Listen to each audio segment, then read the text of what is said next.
So this week, I wanted to talk about having fun with our horses. I know a lot of times I'm addressing the topics that nobody likes to talk about, or that might induce a certain level of stress where you have to take on things you haven't really addressed before or you're being hopeful about. But this week, I wanted to talk about how having fun with the horse is so incredibly important, whether you are a competitive rider or a pleasure rider.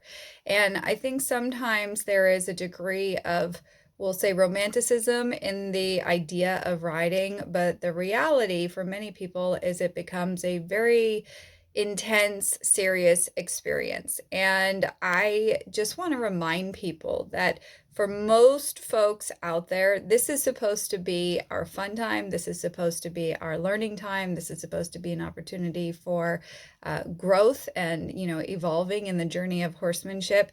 And I think sometimes we can get very intense, even if we have good intention, and then it causes us to no longer stop and enjoy the moment. So, like throughout the week, and it happened to be just random events. I was in the middle of teaching, and all of a sudden would say, "Wait, time out! Look, let's watch the deer and her twins cross the field." And then at another point, there was a bald eagle flying overhead. And then at another point, we were laughing at what some horses in the pasture were doing. And these are all in different lessons with different people who are all in different places in their journey. But that moment of being able to stay present to our surroundings and really enjoy what we have accomplished, how far we have come with our horse, I think often gets overlooked. And so it becomes a very intense experience, which of course, even like I said, if our intention is good, even if we're not experiencing fear or anxiety or anticipation,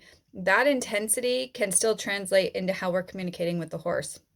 So, just a few questions to throw out there is, how often do if you imagine yourself as the 10-year-old child, whether you rode as a kid or not, but when you watch them with their horses and everything's an adventure, everything is, an exciting opportunity of, well, I've got to go get this, so I'll take my horse with me, or, I've got to go do this tour and I'll take my horse with me, or let's create obstacles out of things that wouldn't normally be considered horse obstacles. Again, keeping safety in mind. But, there is a freedom that I often find as I watch and teach and work with children, that when people become adults, they lose that freedom. They lose that seeing the fun opportunities in the typically mundane, everyday moments of interaction with the horse. So I just wanted to bring this up because I was playing with one of the horses that was in this morning and teaching him to kick a ball. And it wasn't about teaching a trick or teaching an obedient response, but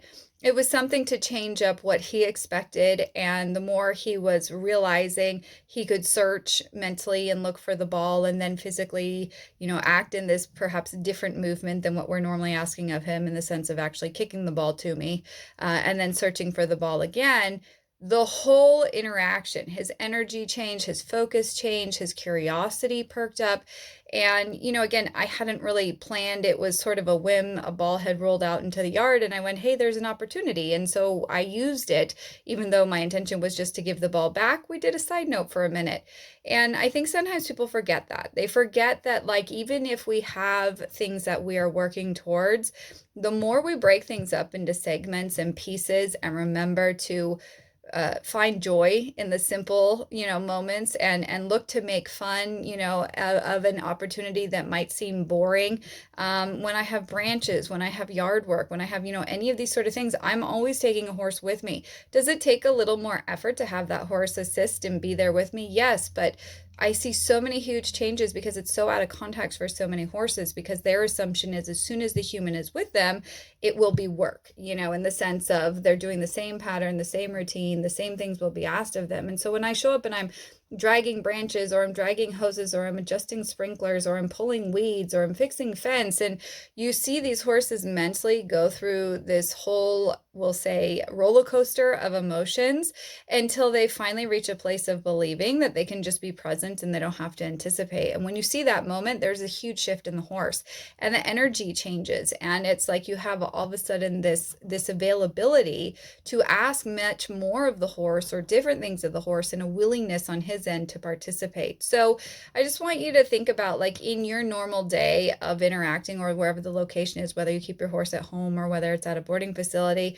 what are some ways that you could change things up and start to have more fun in the seeming simplistic moments, to where you and your horse have, these new conversations, even if you're not going somewhere different, even if you're not creating a whole big setup to try something new, but just in the normal ways of doing things, how could you change it up and appreciate the little moments and take time to pause and take time if you're around wildlife to see things going on around you, and appreciate the humor and funny and unexpected moments. Sometimes we're in so much of a rush, we forget to actually see and notice what's happening around us. And we're so busy hurrying and rushing and trying to do everything that we forget to enjoy and be present. So some thoughts for the week. I'd love to hear your comments below. Thank you for joining me.